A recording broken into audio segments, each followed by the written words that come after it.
What's up, Rufus Nation? Welcome back to Rufus's Rant Corner. Today, I'm going to be doing yet another $5 a month plus patron rant request.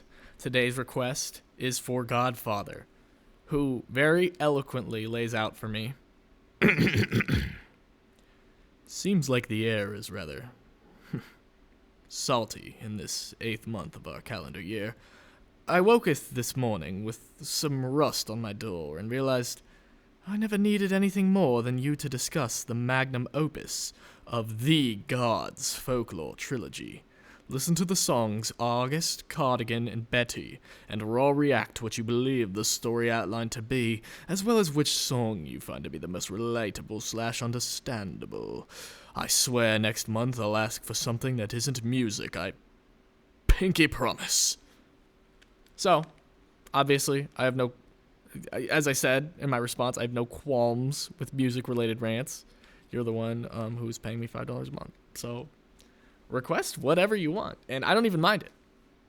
I like it. It's fun. I like ranting about things that I wouldn't necessarily always talk about otherwise on the channel. I think it's a really cool thing.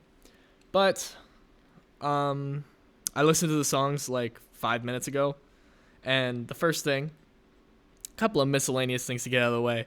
I mean, I watched the lyric videos because I figured that, the lyrics would be a pretty relevant part of understanding the story and trying to be able to recap it, which the story seems deceptively complicated. I thought it was simple until, the third song, and I was like, oh, wait, way too many different things happening here, but I think I get it.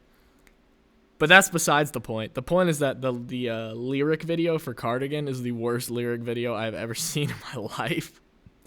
It's white text. In the background are like these cascading waves, like crashing. It's like soothing. It's supposed to be like a background, just like nature setting, natural flowing, soothing waves, but the waves keep like obviously, I don't know if crashing would be the right word, but the waves keep, ending, and then they turn into white, and because the white would make it, like, really hard to read, the white lyrics, they're constantly shifting the lyrics around on the screen, so you're, like, trying to, like, chase down where the lyrics are going to be next, and then, it's just a bit of a mess. It's a bit of a mess. It's very nitpicky, but it's, definitely a bit silly. Like, I feel like that could be so easily circumvented, really. I mean, all you gotta do is give like all you gotta do is give the font more depth, like give it like some sort of a shadow or an outline and all that, so it just sticks out, not only with the backdrop of like the dark blue, but also with the backdrop of the white waves. I don't know. That doesn't matter though. Second thing I want to mention is that I have heard the Cardigan before, and I've heard August before. I don't know where. I don't know when. My mom is a Swiftie, so probably in her car at some point in my life. I know they're relatively new. They were on Folklore. So that's like, I don't know if that's, I don't know what the cutoff point is for what the diehards, the fans, consider new Taylor. But like pretty new Taylor. Yeah, I mean, it's like on the cusp, it recorded 2020. So it's like, I've heard it, is the point. The point is that I've heard it, but not often. It was sort of like, it almost matched the vibe of the song, because my memory of it was, like a bit hazy and clouded, but yeah. The songs are not an uplifting bunch. Not an uplifting bunch. I'm pretty sure. Oh my god, I could look so stupid in this video because I don't know. But the way I saw it, the first song, there's 3 people.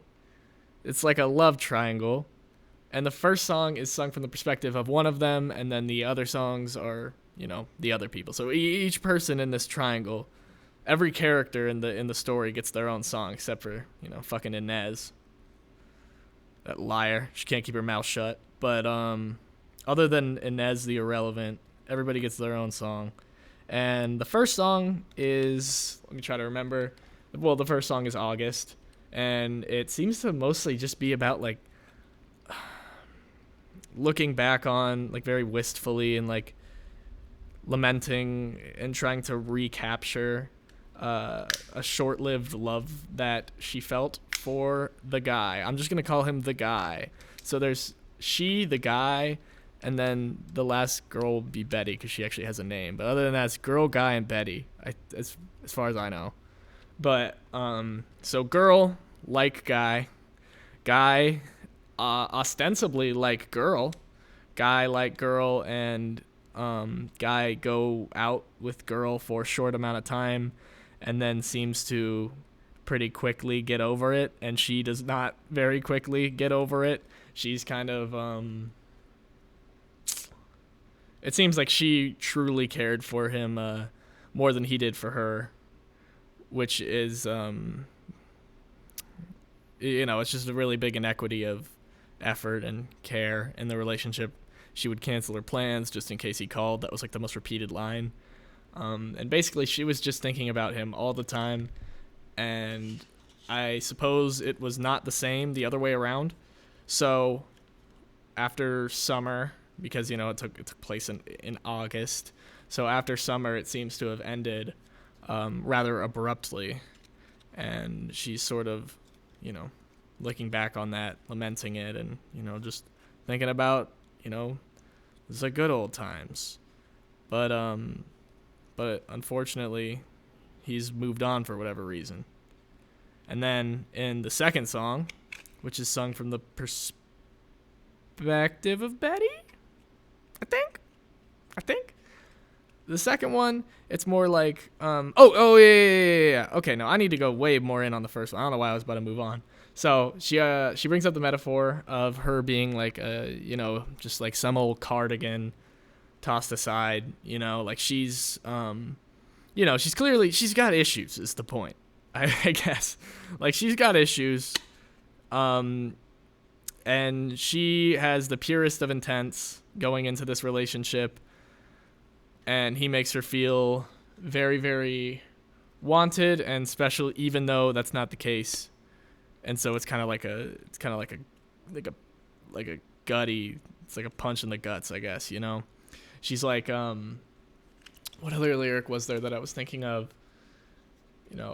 Canceling all her plans, cardigan, making her feel special, which is unfamiliar to her. And then talking about how he was never hers.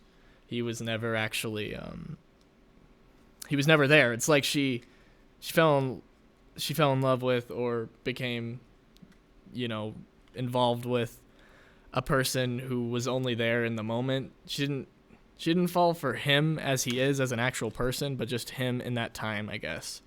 I guess it's more she had a notion of him in her head that turned out not to be true. And he seemed to have just kind of gone on. So that's the first one. Second one, I believe, is sung from the perspective of Betty, who is basically talking about the main recurring line is, they say you don't know anything when you're 17. Now, this is not true, because when I was 17, I was a genius, but besides the inaccuracies of that, sorry, this rant's gonna be so full of like stalling and stuff like that, because I genuinely just listened to these songs and I'm like trying to recall the lyrics as I'm trying to like piece it together and all that.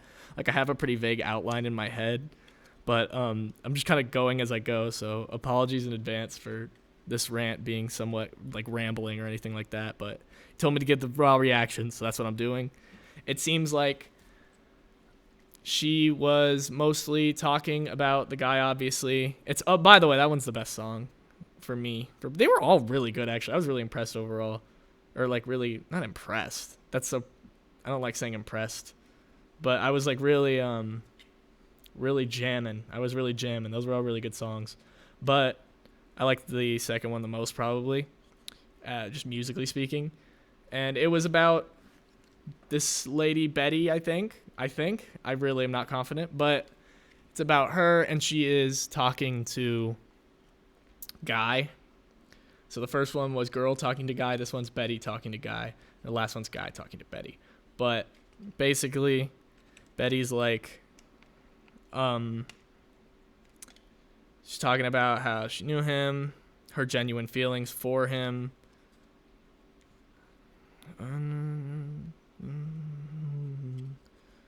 She's talking about all of the moments that they shared, you know, all the like genuine, vulnerable moments. God, I was so distracted by the lyric video on this one. I have to look up the lyrics. I was generally so distracted by the lyric video on this one that I don't remember the lyrics as well as I remember the other two.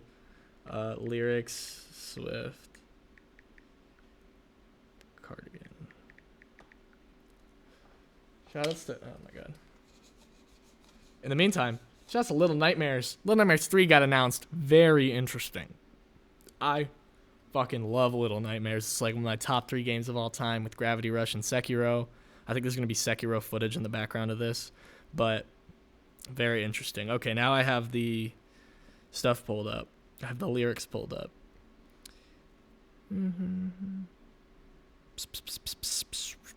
Said it was your favorite. Okay, so we've revealed that I've already mixed up lines because I thought that this old Cardigan line was... Wait, no, this isn't. Dun, dun, dun. I've mixed up so many lines, so I'm just going to stop talking about it song by song. I'll tell you what I think happened. Basically, there is a girl and there is a guy. And the first part of the story that we hear is that the guy and the girl have broken up or, you know, just split. It seems to have been slightly open-ended, like not the most final breakup. Like it was kind of just like it fell apart, I guess. But, they split, and she's, like, heartbroken. He seems to have moved on, you know, very fast. It turns out that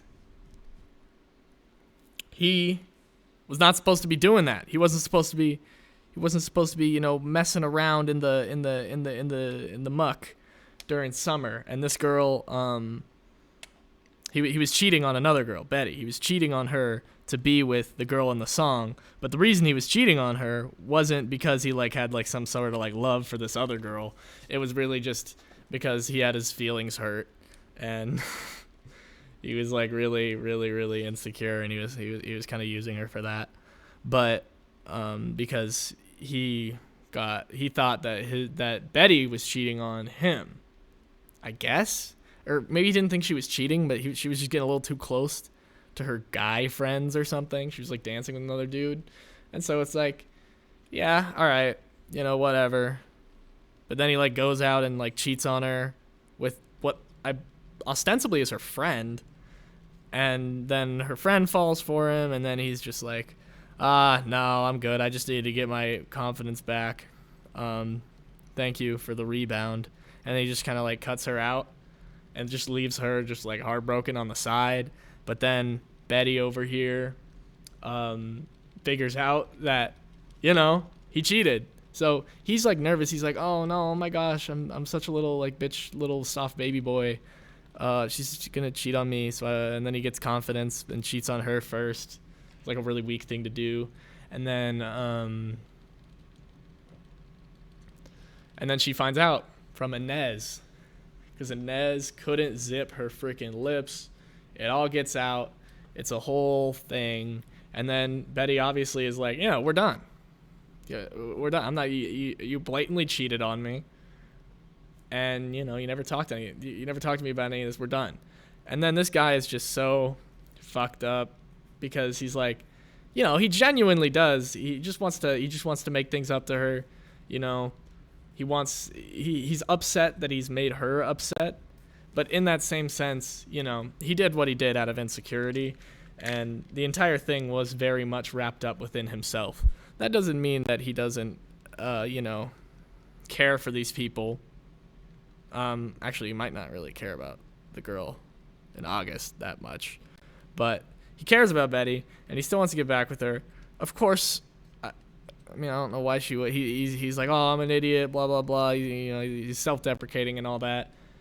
His insecurity led to basically this entire mess happening, and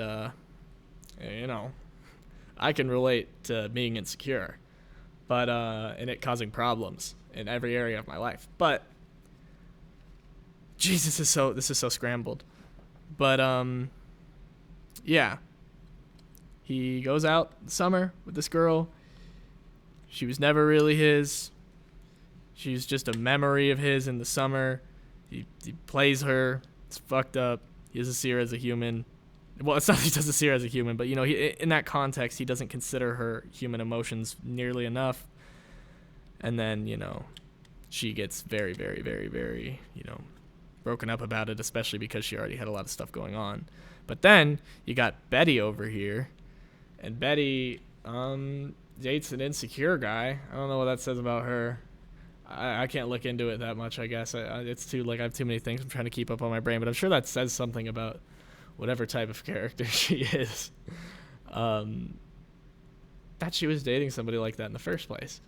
But she dates him, and he's a little soft baby boy, and he cheats on her, and then he, really wants to apologize, but, you can't just apologize after cheating on somebody. That's, not really something that can be reconciled so easily. And it's just, I guess the whole thing with Boy is that he's just too in himself. He's not actually focused on these girls and how much of an effect he's having on them, and how much pain he's causing them, because he's too wrapped up in himself and his own insecurities, so inwardly focused. And then eventually that blows up on him, and it leads to him losing them, which snaps him back into reality of realizing how much he did actually care for Betty. But it's too late. He's already messed it up. He's already messed everything up. Now everybody's sad, including him. Talking about I'm 17, blah blah blah. I'm just a stupid little poo-poo brain nincompoop, numbskull dullard, moron idiot, poo-poo head. I'm just so stupid. Just deprecating himself more. It's nothing. Blah blah blah blah blah. I obviously relate to him because he's he's super inwardly focused, and he's super self-conscious. And that's sort of the way that things tend to go, I think. When you're inwardly focused and you're really self-conscious, you're thinking about yourself a lot, and it can just lead to you losing sight of the best interest of other people who are important to you, but you're just not as in touch with that side of you of the people who are important to you, because you're just too stuck up trying to be enough for yourself, and that's a problem. But that being said, if Inez just shut up, none of this would have ever happened.